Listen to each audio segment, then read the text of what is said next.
prepare for suicide? Is this how you prepare for sacrifice? A willing sacrifice? You tell me. If you have ever served in the army at any time, or been with the scouts boys, or girl guides, you will be able to confirm that when you do things like that, you are preparing. It's a strategy of preparation. Not for death, but for protection. And swords, if the Jews were to come there, he says, I know my people. You see the spirit that the disciples were showing, they were beating the breast in that upper room. So, Master, we are prepared to go to prison for you. Master, we are prepared to die for you. Such people with sticks and stones and 2 swords, they would have knocked hells into the Jews. But the Jews were cleverer than what he thought. They bring Roman soldiers with them. The situation changes. Against trained men, what can you do? They'll be cut to pieces, your disciples. So Jesus says, put down your sword, because he who lives by the sword shall die by the sword. Didn't he know this before? He knew. But circumstances changes and the man changes. He's a master strategist, but he had not come to die, and he had not died. As such, he was neither killed nor crucified. You see, all his actions, post-crucifixion action, supposed to be crucified. After every action, every move that he makes, the way he behaves, is that of a man who has escaped death by the skin of his teeth, not the one who has been resurrected. Thank you.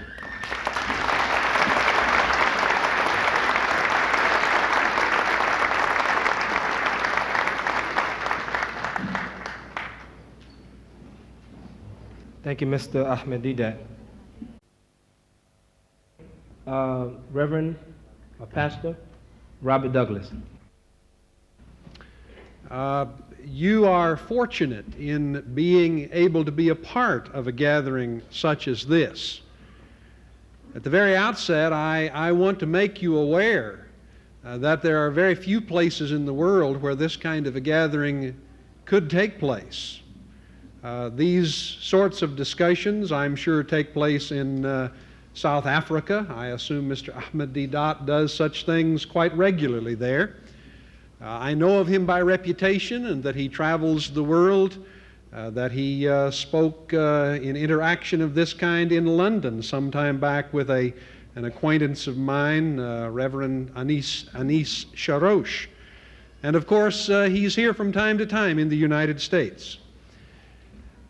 May I try to impress upon all of you the uniqueness of these kinds of gatherings, and that in fact they basically take place in those countries that we think of as Western countries.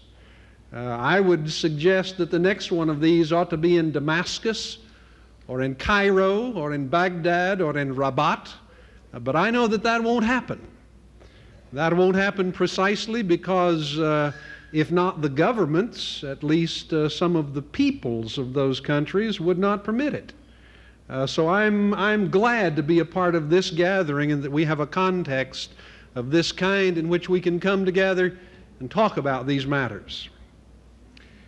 I was truly interested in what Mr. Deedat had to say, and I want to touch very briefly on some of the points that he raised as I go through these few minutes that are allotted to me. But I want to start out by simply saying that he's absolutely right. From the Christian perspective, so much centers on the crucifixion and the resurrection of Jesus Christ. I would disagree with him that the only thing that Christians have to offer is salvation through the blood of Jesus. I think that's an overstatement for your benefit. He knows better than that. Christians have many more things to offer than that are tremendously unique. But nevertheless, at the very center of what Christianity purports to be is the concept of the reality of the death, the crucifixion and death and burial and physical resurrection of Jesus from the dead. The Gospels set this forth as a statement.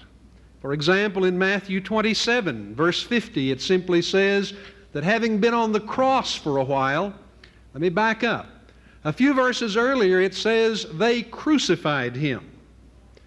It then describes a series of events upon the cross, and in verse 50 concludes that he gave up his spirit, whatever that means. In Mark chapter 15, again it states that they crucified Jesus. And in verse 37 it says, He breathed His last.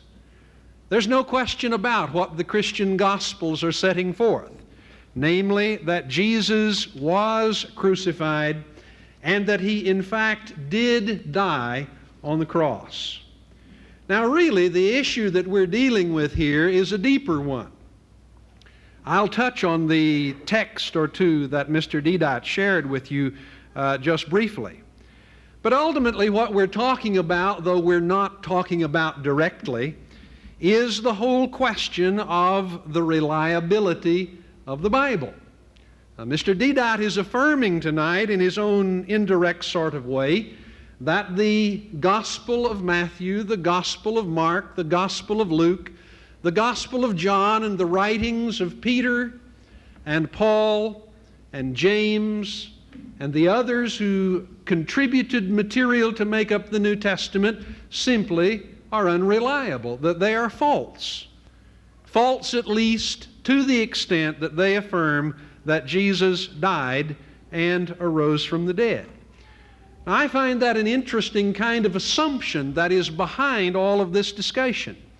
You see, we can talk about the crucifixion and we can talk about a spiritual body or a spiritualized body and 3 days and all of those things and dead or alive in the belly of the fish, but that's really somehow diverting our attention from what's center.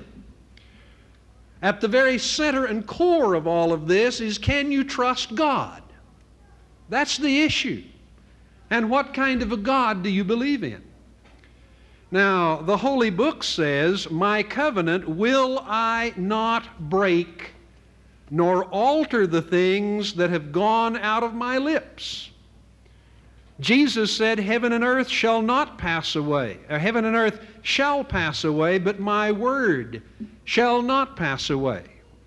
And the Quran on several occasions affirms that none can change the words of God. I would raise the question tonight at the very outset. It seems unrelated, but to me it's centrally related. Would any of you Muslims here tonight dare to entertain the idea of changing the Quran? No. Say it louder. No. You're absolutely right. The thought would not enter your mind. Why? Because you believe it, the Word of God, and you would dare not tamper with it. And even if you decided to, perish that thought. You certainly would not be successful, because Qurans today are found from Fiji to Malaysia to Indonesia to Bangladesh and India and Pakistan and Iraq and Syria. And do I need to continue to name the places? Kansas City and Lawrence and Chicago and New York City and Los Angeles and Buenos Aires and Caracas and on and on and on. So imagine that 2 of you or 10 of you or 100 of you decided to get together and alter what the Quran says. You would be discovered very, very quickly. Because there is no way that you somehow could gather up all of the Qurans in the world. If you did, people would say, what are those people in Lawrence doing with all of the Qurans in the world?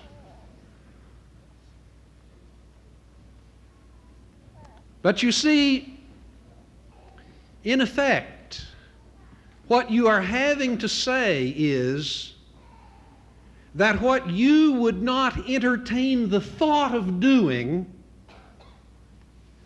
Christians did, to a book that they love as much as you love the Quran. And that what you could not do because of the impossibility of it, somehow they did. For very early, the Christian message in written form was scattered among multitudes of peoples and languages